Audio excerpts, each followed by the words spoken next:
ఒక పక్కేమో ప్రధానమంత్రి గారు అప్పీల్ చేస్తుంటారు, ఖర్చులు తగ్గించుకోండి, బంగారం కొనకండి, విదేశీ ప్రయాణాలు మానుకోండి అని చెప్తున్నారు. అంతవరకు బాగానే ఉంది. అయితే ఇంకొక ఆస్పెక్ట్లో చూస్తే సామాన్య మానవుడు బతికేది ఎట్లా అంటే, దాదాపుగా దేశంలో సంపద మొత్తం 95% మంది పేదవాళ్ళే. ఒక 5 మంది దగ్గరే సంపద పోగైంది అంటే అది వాస్తవం, అందరికీ తెలిసిన విషయం.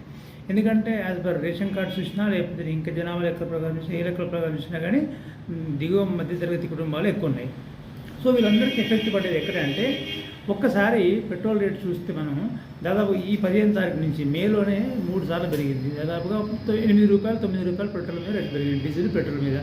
అంటే చూడండి, ఒక్క లీటర్ పెట్రోల్ మీద ప్రైస్ పెంచడం వల్ల ఒక్కసారి పెంచితే ఏమైందంటే, నిత్యావసర వస్తువులు దాదాపుగా పాల ప్యాకెట్ కానీ మొదలు పెట్టుకొని పాల ప్యాకెట్, పేస్టు, కూరగాయలు, ప్రతి చిన్న వస్తువు నుంచి కూడా అన్ని రేట్లు పెంచేస్తారు. ఎందుకంటే రవాణా ట్రాన్స్పోర్టేషన్ ఉంది కాబట్టి. ఎవరు అడిగిన అంటే కూరగాయలు అడిగితే ఏమంటారంటే రేటు పెరిగింది, ఎందుకంటే సార్ ట్రాన్స్పోర్టేషన్ కావాలి సార్, అక్కడ తీసుకురావాలి కదా, దాని డీజిల్ పెరిగింది సార్ అంటాడు. సో అంటే ప్రతి వస్తువు మీద కూడా రేట్లు పెరుగుతున్నాయి. అంటే సామాన్య మానవుడు బతికేది ఎట్లా? మీరేమో అసలు ఖర్చులు తగ్గించుకోవాలి, ఖర్చుల సంగతి ఏమో కానీ మరి ఖర్చులు తగ్గినా కరెక్టే, మరి ఆదాయం పెరగాలి కదా, ఆదాయం పెరుగుతుందా?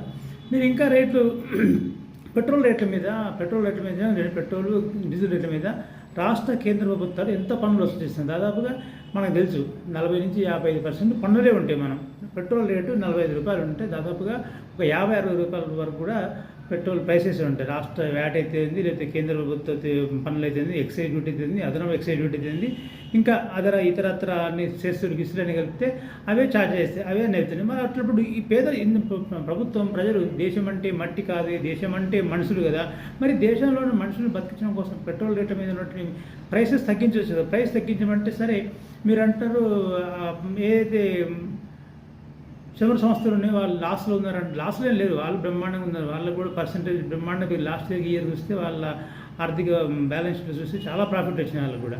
మేమనేది ఏంటంటే రాష్ట్ర ప్రభుత్వం కానీ కేంద్ర ప్రభుత్వం కానీ పన్నులు తగ్గించవచ్చు కదా. 1-2 రూపాయలు 3 రూపాయలు కేంద్ర ప్రభుత్వం పన్నులు తగ్గించండి, రాష్ట్ర ప్రభుత్వం తగ్గించేప్పుడు సామాన్య మానవుడి మీద భారం తగ్గించండి. కానీ ఇప్పుడు మీరు పెట్రోల్ రేట్లు పెరిగినాయి కాబట్టి అని చెప్పేసి పెరిగిపోతుంది, దేశంలో ఆర్థిక సంక్షోభం రాబోతుంది, బంగారం సంగతి పెట్టుకుని పెట్రోల్ కొనే పరిస్థితి కదా. ఒక్క నెలలో 3 సార్లు పెంచి 8 రూపాయలు పెంచింది సామాన్య మానవ పరిస్థితి ఏంది?